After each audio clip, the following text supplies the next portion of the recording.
avec la nomination de Guilain Nyembo au remplacement de Vital Kamerhe, comme directeur de cabinet de Félix Tshisekedi, l'UNC vient une fois de plus de se faire rouler comme dans l'affaire 100 jours. Guilain Nyembo, ami intime de Félix Tshisekedi, est un des 3 têtes de peloton des Rangers de Evolué, composé de Félix Tshisekedi, Sami Badibanga et Guilain Nyembo. Ce groupe formé autour d'Étienne Tshisekedi après l'élection présidentielle de 2011, composé exclusivement des enfants d'Étienne Tshisekedi et de leurs amis et cousins les plus proches, avait pour but de négocier avec le pouvoir de Kabila grâce aux contacts établis via Kalev, Mougalou, la sœur d'Étienne Tshisekedi Madame Eugénie Zita, et la veuve de Tshisekedi Madame Marthe. C'est derrière le dos d'Étienne Tshisekedi que, entre 2014 et 2017, les Rangers vont entamer des négociations à Ibiza, Venise, Paris et Bruxelles. Et Félix Tshisekedi ayant été mis au courant de la maladie neurodégénérative caractérisée par une perte progressive de la mémoire et de certaines fonctions intellectuelles, dont son père Étienne Tshisekedi était diagnostiqué en 2014, lui et ses Rangers vont décider de prendre le contrôle total de l'UDPS. En réalité Guilain Nyembo a toujours été directeur de cabinet de Félix Tshisekedi depuis 2011. Et d'ailleurs il est l'un des stratèges qui ont façonné Félix Tshilombo et lui ont mis à l'esprit l'idée de contrôler l'UDPS et de négocier avec Kabila.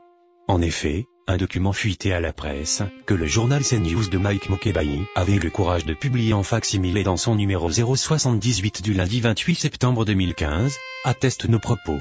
Ce document révélait déjà qu'en février 2015, à la demande de Félix Tshisekedi, Guilain Nyembo avait mis en place une équipe de 11 personnes, retenez bien ces noms, à savoir, Aristote Mutombo, Dieudonné Kalombo, Dieudonné Lobo, Félix Tshisekedi, Franck Nyoka, Guilain Nyembo lui-même, Jacques Tshisekedi, Joe Dimbi, Kuba Vekuba, Élisien Doula, Jean de Dieu Mitima.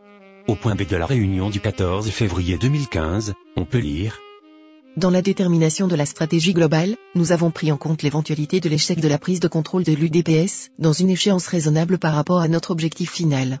Dans ce cas, l'alternative sera la création d'un nouveau parti politique. Créer un parti politique ne suffira pas à lui tout seul pour conduire à la réalisation de l'objectif final. Il faut penser à la crédibilité du leader, Félix, au niveau tant national qu'international.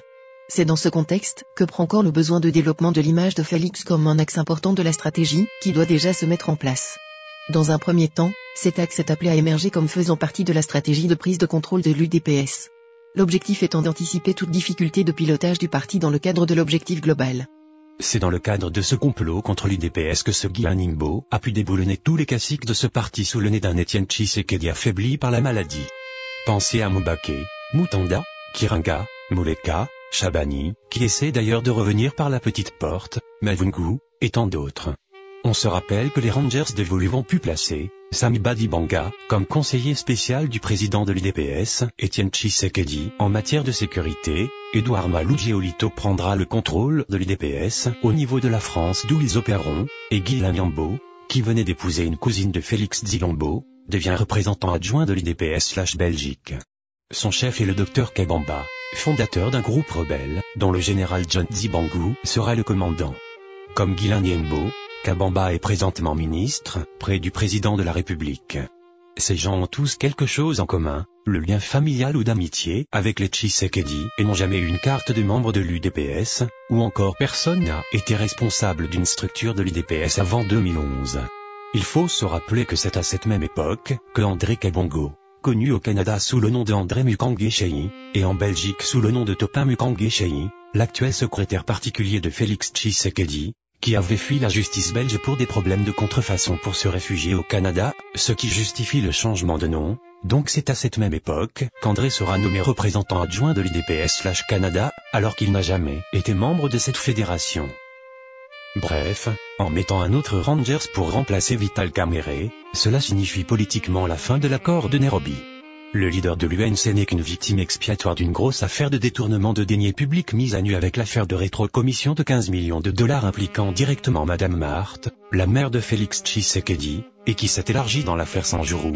Jusqu'à ce jour, le procès n'a concerné qu'environ 60 millions sur les 460 millions sortis de la caisse de l'État pour la réalisation de ce projet. Avec l'arrivée de Guilain Nyembo, il faut observer attentivement qui prendra le perchoir du Parlement et surtout la tête du gouvernement de l'Union sacrée et des postes ministériels les plus importants. Pour une fois, les Rangers ont joué et sont en train de gagner. Après Kamerhe, qui sera le prochain à être fourré profondément? L'avenir nous le dira.